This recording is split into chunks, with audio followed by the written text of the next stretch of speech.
Okay, let me remind you what your goal is.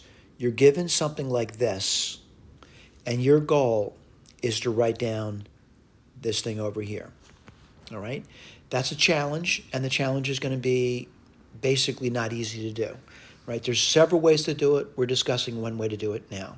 All right? So I'm going to go to the whiteboard. Whoops, sorry about that. And I'm going to start. And someone says, how do you start the problem? Well, partial fractions, right? So I'm going to put this down first. And this is going to be 2x minus 1 over 1 minus 9x plus 20x squared.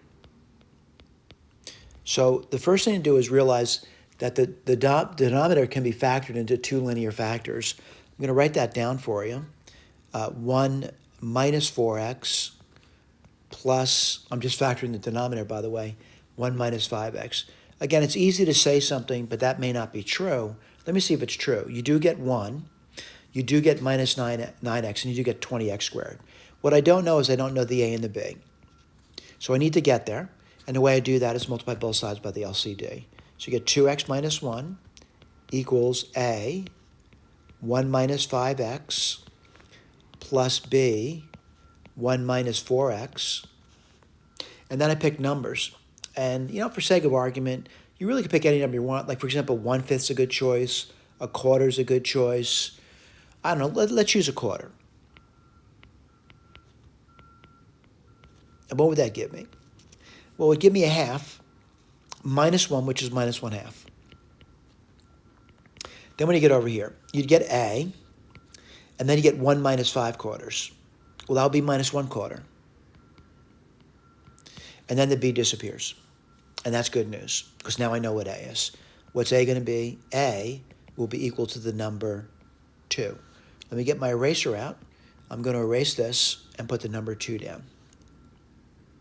Now, when you're doing homework, before you proceed forward, you probably should look at your answer key to make sure that you're not going awry in this. Otherwise, you can waste a lot of time with getting a pattern that's just not there, all right? So let's do the next one, and I'm going to choose x to be 0 now. And if I did that, again, I want to remind you, I always do, that this thing, I shouldn't say always, most of the time I remind you this, we're putting it here.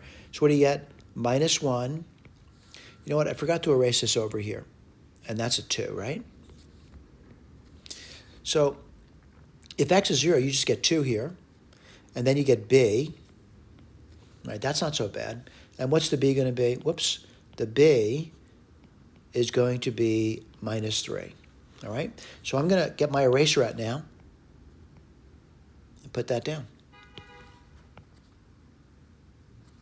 Again, I want to just really caution you about this. If this is wrong, going forward, it will be a waste of time. So I'm saying, like, when you're practicing homework, make sure you look at the key just so you get these milestones down. This is the first milestone, by the way, if you can get there. That's a great milestone to get at. So now the next milestone is writing down that pattern. What pattern are we talking about? Do you see this? And if you do see that, that's 1 plus u squared plus u cubed plus yada, yada, yada. Very simple pattern. And the u for this one has to be between minus 1 and 1. This is a geometric series, by the way. So what are we going to do now? I'll write it down. So what do you get? Let's do the first one. 2, 1 minus 4x will be equal to 2 times 1 minus, in parentheses, 4x. I'm going to write this down as 2, 1 plus 4x plus 4 squared x squared. Yes, I can multiply that, but I'm not interested. I'm looking for a pattern. 4 cubed x cubed plus yada, yada, yada. All right? So I'm going to kind of say that's a pretty easy pattern to come up with. All right? And, I'm going to do something. You might think this is strange to do this, but I'm looking for something else over here. And I'm going to say, I'm going to multiply it through. It's 2 plus, let's see if we get a pattern from this, by the way. So I'm seeing 2, and then 2 more factors of 2. So it would really be 2 cubed. Let me go to the next one. And let's see, what would you get next? Well, that's going to be 5 factors of 2, x squared. What's next one going to be? Let's see, 7 factors of 2. Now again, people say, do I need to see that pattern? No, you don't need to see that. I'm just saying I see that now. Right, I see it. All right, let's do the next one. And the next one, I have to be careful about it. It's minus 3. And I'll combine these later.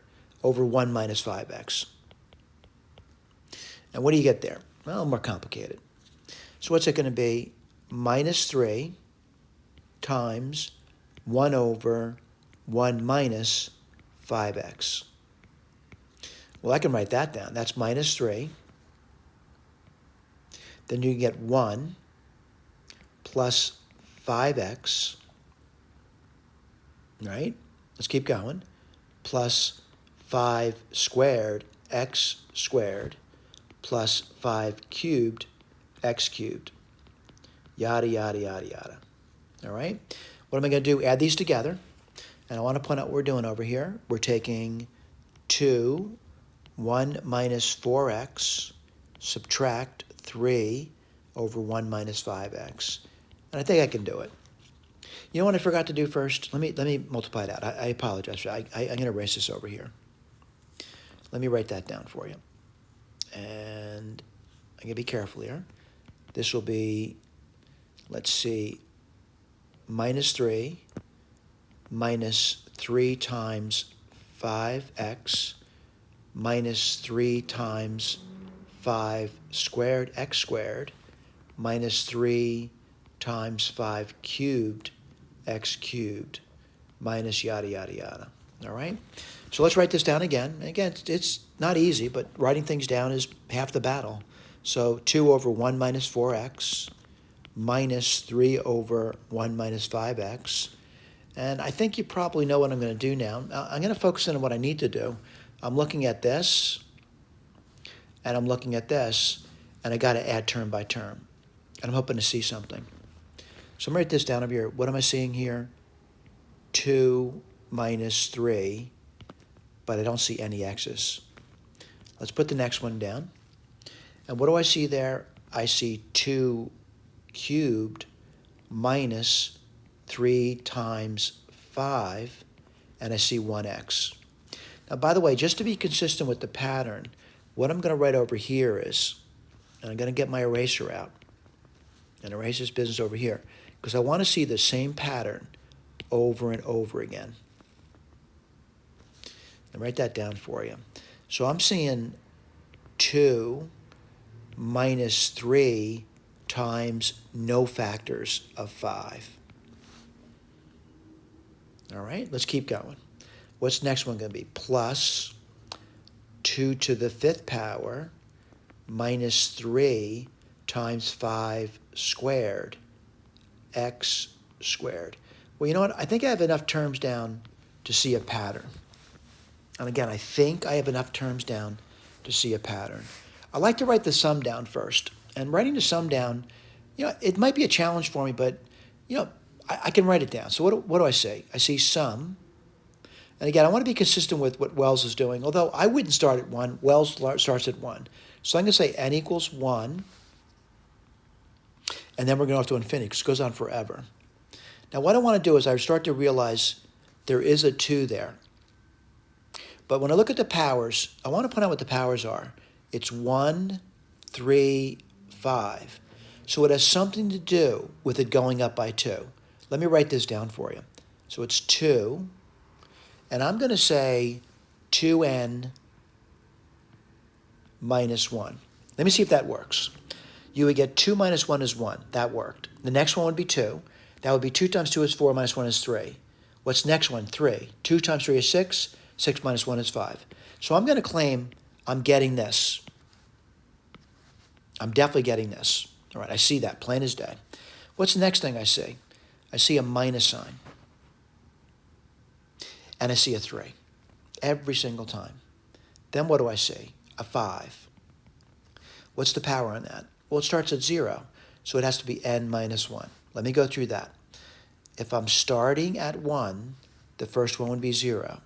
The second one, 2 minus 1 would be 1. The third one would be 3 minus 1, which is 2. Works beautifully. All right, so I got that covered. I'm going to close the parentheses out, and then you're going to get x2, well, what power? N minus 1. So I'm going to say, and I'll write this down for you, I'm going to say an is equal to, and then we'll look at the key, and if there's any variation in the key, we'll discuss that. You got to be prepared for variation because there's many ways to write this stuff down. I mean many ways. Now today, that's the way I'm writing it down. I'll put a little box in this. I want to communicate to the reader that the n is in this set of numbers, starting at 1, 2, 3, yada, yada, yada. That's the nth term. And that's our goal right now. Now, someone says, why do you write the sums down? I got to get used to that. So I'm going to look at the key, and looking at the key, I'm just looking at it. I see that, 2 to the 2n minus 1. I see this. I'm just looking at the key, and I see this. There really is no variation, all right? And that's good, all right? Thank you.